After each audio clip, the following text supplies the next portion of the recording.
अस्सलाम वालेकुम।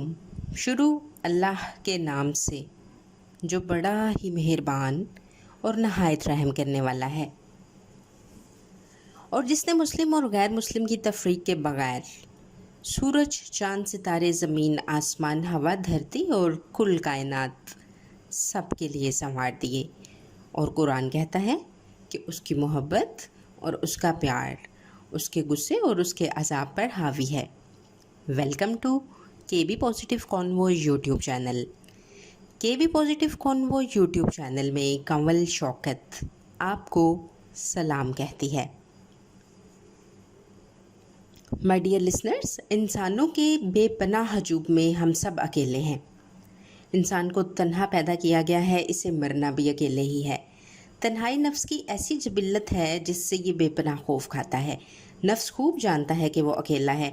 इस एहसास को, इस जज्बे को दबाने के लिए, इस तन्हाई से भागने के लिए वो मुहर्रक में, रिश्तों और नातों में पनाह लेता है, हंसी मजाक करता है। ज़िंदगी को मसरूफ़ रखना इसका वाहिद मिशन है।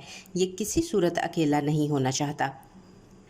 माय डियर लिसनर्स, अगर कभी तन्हाई में आप खुद अपने साथ बैठने का एक्सपीरियंस करें, कुछ ना सोचें, किसी ख्याल को अटेंड ना करें, बस बैठ जाएं, तो आप महसूस करेंगे कि जिस्म में बेपनाह तनाव पैदा हो गया है, बेचैनी बढ़ रही है, वक्त गुजरना महाल हो रहा है।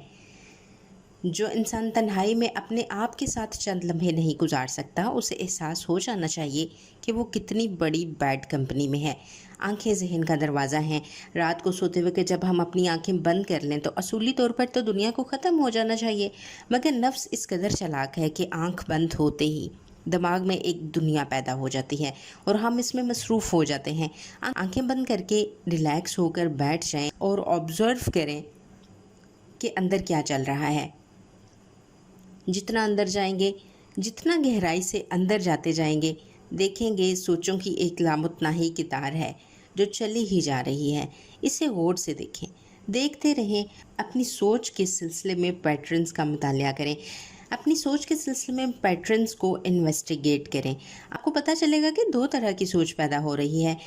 एक तस्वीर है और एक धुंधली सी दिखाई ना देने वाली तस्वीर की एक किस्म है जो एक के बाद दूसरे और दूसरे के बाद तीसरी चली आ रही है। माय डियर लिसनर, सोच की दूसरी किस्म एक ना सुनाई देने वाली आवाज़ है। जहन की इस आवाज़ को वॉइस ऑफ हेड या फिर बोलने वाला जहन भी कहा जा सकता है। ये आवाज़ तस्वीरी सोच को रिस्पॉन्ड कर रही है। ये सब जो चल रहा है, इसकी बुनियाद क्या है, ये क्यों चल रहा है? अगर हम कंटिन्यूसली गौर करते रहें तो दिखाई देने लगता है और खूब समझ में आने लगता है कि अभी एक सोच ख़त्म नहीं होती और दूसरी शुरू हो जाती है। हर सोच के साथ एक मखसूस जज्बा जुड़ा हुआ है। कोई सोच खुश कर रही है, कोई गमगीन कर रही है, किसी से दिल उदास हो रहा है और किसी से नफ़रत और इंतकाम की बू आ रही है। समझ में आने लगता है कि ये तो पागलपन है। डियर लिसनर्स, इंसानी जहन ने दिल को जज्बों में उलझा रखा है और दिल इन जज्बात से खेलने का आदी है। इसे लत लगी हुई है, इसे हर सोच से जज्बा मिल रहा है। इसे गौर से देखने से अंदाज़ा होता है कि ये हमारे सबके दिलों का ज़ंक है। दिल और जहन दुनिया के खेल कूद में लगे हुए हैं। ये धोखा चल रहा है, फ़रेब दिया जा रहा है, फ़रेब खाया जा रहा है। मेरा सर मेरी मर्ज़ी से हरकत करे तो बात समझ में आती है, लेकिन अगर बैठे बैठे सर अपनी मर्ज़ी से इधर उधर हिलना शुरू कर दे और हमेशा ऐसा ही करता रहे तो ये नॉर्मल नहीं है, ये बीमारी है। सोचना तो ऐन अकल है, मगर ये क्या कि हर वक्त सोच चल रही है। सोच को इसकी जगह पर होना चाहिए। जब ज़रूरत पेश आए तो तब काम करे। ये क्या बात हुई कि हर वक्त दिमाग में एक तूफ़ान बदतमीज़ी भरपा है। ये तो पागलपन है। हत्ता कि नौबत हम सब की यहाँ तक आन पहुँची है कि बुल्ले शाह की आवाज़ सुनाई देती है। दिल खटावे मुंडे कुड़ियाँ सजदे करे मसीती, दिल खटावे मुंडे कुड़ियाँ सजदे करे मसीती, दुनियादारां रब दे नाल वी चार सवीचा कीती। माय डियर लिसनर्स, ये सोचने का नहीं, इबरत का मकाम है। इसकी दीद करने की ज़रूरत है। नफ्स इंसान की सोच जब एतदाल पर लाने की कोशिश की जाती है तो सोचों के ताने बाने टूटते देखकर नफ्स सख्त उदास और खौफज़दा होता है, क्योंकि सोच के सिवा हमारे पास और करने को कुछ नहीं। ये वो मकाम तन्हाई है जिससे नफ्स को वहशत है। ये कम इल्म नहीं जानता कि तन्हाई के हसीन और लाजवाल मकाम पर इंसान की खुद से मुलाकात होती है। ये वो अजीम मकाम है जहाँ جہاں سے ذات کی بے قرار سلطنتیں شروع ہوتی۔ عام انسان کے لیے تنہائی بہت ہی عجیب چیز ہے۔ ہم کبھی خود کو اتنی اجازت نہیں دیتے کہ ہمارے ذہن تنہائی کے قریب بھی بھٹک سکیں، اور اگر کبھی کسی حادثے یا کسی صدمے یا دکھ کی وجہ سے ایسا ہونے کا امکان پیدا ہو، انتہائی سیرت سے اس وقت کو دبا دیتے ہیں جو تنہائی کا باعث بن رہی ہے۔ اسے دبانے کے لیے ہم کچھ بھی کرنے کو تیار ہو جاتے ہیں۔ ہمارے شعور اور لاشعور دونوں مل کر تنہائی کو ہمیشہ یا تو نظر انداز کرتے ہیں یا اسے دبانے کی کوشش میں مصروف دکھائی دیتے ہیں۔ تنہائی سے راہ فرار اختیار کی جائے یا اسے دبایا جائے، اس کا کوئی فائدہ نہیں۔ آپ نظر انداز کریں یا دبا دیں، بات کو ہنسی میں اڑا دیں، مگر اداسی کا دکھ اور اس کی تکلیف ہمیشہ اپنی جگہ پر موجود رہتی ہے۔ آپ چاہے خود کو کتنے ہی بڑے مجمع میں پھینک دیں، ہم سب تنہا تھے، تنہا ہیں اور رہیں گے۔ تنہائی کے خوف کا سانپ خاموشی سے ہمارے نفوس میں رینگ رہا ہوتا ہے۔ کون جانے کس خیال کی چادر اٹھتے ہی یہ ہمیں رینگتا دکھائی دے جائے۔ مائی ڈیئر لسنرز، سیر و تفریح، نشہ، ہنسی مذاق سے تنہائی کبھی فنا نہیں ہو سکتی۔ آپ عارضی طور پر شور شرابے میں کچھ وقت کے لیے اس سے جان تو چھڑا سکتے ہیں، مگر جیسے ہی آپ کی زندگی میں قہقہوں کی بارش ذرا دھیمی ہونے لگتی ہے، تنہائی کا خوف پلٹ آتا ہے۔ ہو سکتا ہے آپ خوشیوں سے لدے ہوئے ہوں، آپ کے پاس دوسروں سے زیادہ طاقت ہو، یہ بھی ہو سکتا ہے کہ آپ کے پاس بہت سا علم ہو، اور یہ بھی ممکن ہے کہ عبادات میں آپ مصروف رہتے ہوں، آپ جو چاہے کرتے ہوں۔ تنہائی کی اذیت ہمیشہ آپ میں جاری رہتی ہے۔ ہو سکتا ہے آپ اپنے بچوں کی محبتوں میں سرشار جی رہے ہوں، آپ کا شاندار ٹیلنٹ آپ کو مست کیے رکھتا ہو، مگر جیسے ہی دن پر رات چھا جاتی ہے، ایسے ہی تنہائی آپ پر چھا جاتی ہے۔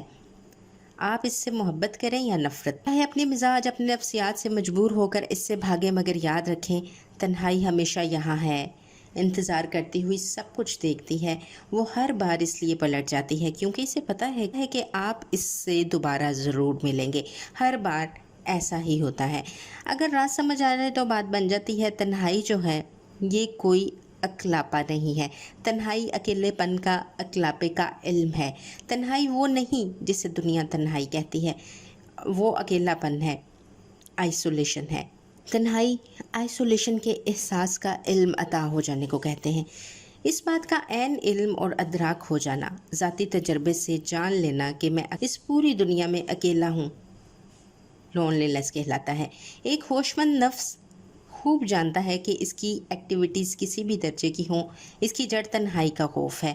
مائی ڈیئر لسنرز، اگر کچھ دیر کے لیے تمام تر ممکن ایکٹیویٹیز روک لی جائیں اور سٹلنس طاری کر لی جائے تو دیکھا جا سکتا ہے کہ ایک اندھے کی آنکھ سے بھی دیکھا جا سکتا ہے کہ نفس کے مرکز میں ایک خلا کا احساس ابھرنے لگتا ہے۔ نفس اس ابھرے ہوئے خالی پن سے ہمیشہ خائف ہوتا ہے۔ یہی وہ خلا ہے جس کو پر کرنے کے لیے انسان اپنی ساری بیش قیمت زندگی ضائع کر بیٹھتا ہے۔ لوگ اپنی زندگیوں کے سچے جھوٹے، بڑے چھوٹے، اچھے برے مقاصد بناتے ہیں۔ جو بھی کرتے ہیں اس کا مقصد صرف تنہائی کے اس عظیم خلا کو پر کرنے کی کوشش کرنا ہے جو کسی صورت کسی سے آج تک پر نہ ہو سکا۔ ہاں، مگر صرف وہ لوگ جن کو اللہ دیکھنے والی نظر عطا فرمائے۔ ناظرین، نفس کو معلوم ہے کہ وہ خود سے کبھی نہیں بھاگ سکتا، کیونکہ نفس اپنی ذات میں، اپنے سٹرکچر میں تنہا ہے۔ اللہ کی طلب میں نکلنے والے ہر نفس پر یہ وقت آتا ہے جب وہ اس مقام پر پہنچ جاتا ہے جسے خالی پن کہتے ہیں۔ یہاں سے آگے اس کے ساتھ جانے والا کوئی نہیں، نہ کوئی مرشد، نہ کوئی استاد، یہاں کوئی پر نہیں مار سکتا۔ اس مقام سے نفس کو خود گزرنا ہوتا ہے، حتیٰ کہ تنہائی کا احساس بھی پیچھے رہ جاتا ہے۔ پھر نہ کوئی تنہا رہتا ہے اور نہ کوئی تنہائی۔ اس مقام پر صرف اللہ پر کامل اعتماد ہی کام آتا ہے۔ دنیا کی ہر شے، ہر جذبے سے زیادہ اپنے خالق پر اعتبار کر کے تنہائی کے اس لامحدود صحرا میں مسافر کو چل پڑنا ہوتا ہے۔ اتنی سی بات ہوتی ہے لیکن بڑے بڑے یہاں عاجز ہو جاتے ہیں۔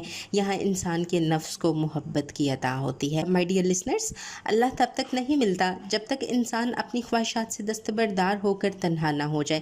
نفس انسانی اس مقام پر ایسا ہو جاتا ہے کہ سب کے درمیان رہتا ہے، زندگی بسر کرتا ہے، کھاتا پیتا، ہنستا مسکراتا، بالکل دوسروں جیسا دکھائی دیتا ہے، مگر اندر سے جان چکا ہوتا ہے کہ وہ تنہا ہے، کوئی اس کا نہیں ہے اور وہ کسی کا نہیں ہے۔ جیسے ہی نفس اس مقام تنہائی کو پوری طرح قبول کرتا ہے، جبلت اعتدال کی حدوں کو واپس ہونے لگتی ہے اور محبت پیدا ہوتی ہے۔ محبت جو مخلوقات کا اپنے خالق کے ساتھ سب سے قریبی رشتہ ہے۔ محبت سوچ نہیں ہے، یہ خیال نہیں ہے جسے ہم اپنی مرضی سے جب چاہیں استعمال کریں اور جب چاہیں رد کر دیں۔ بے لوث محبت تو سب سے عظیم جذبہ ہے۔ नाजरीन, जब मोहब्बत जाग जाए तो पता चलता है कि नफ़रत कोई शय ही नहीं। फिर ये मोहब्बत नफ्स को बुलंद करती है। मोहब्बत एक राज है, एक ऐसा राज जिसे लिखा नहीं जा सकता, क्योंकि मोहब्बत लफ्ज़ की गिरफ्त और पहुंच से बहुत ऊपर की चीज़ है। ना ही ये बताई जा सकती है, इसे सिर्फ वो महसूस कर सकता है जिसे हकीकत में ये हो जाए। मोहब्बत का पौधा तन्हाई के रागुज़र में उगता है। इसके फूल की खुशबू मैं की दस्तरत से बुलंद है, बहुत ही बुलंद। आपका क्या ख्याल है? अपनी राय का ज़रूर इज़हार कीजिएगा। मिलते हैं नेक्स्ट किसी ऐसे ही वीडियो में। अपना बहुत सा ख्याल रखिएगा। अल्लाह हाफ़िज़।